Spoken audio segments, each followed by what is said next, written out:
If you want your garden to look like this in summer, then you need to grow dahlias. And here's how.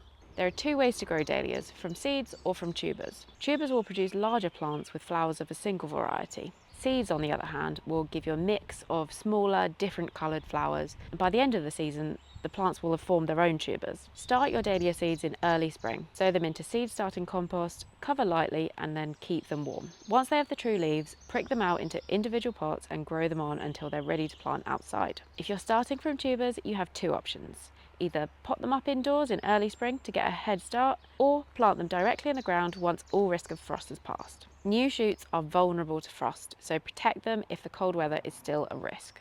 As your dahlias grow, they might need support, so use bamboo canes, metal supports, or plant rings to keep them upright. To keep your plants strong and healthy, start feeding them with an all-purpose fertilizer like Envy All-Grow once they get growing.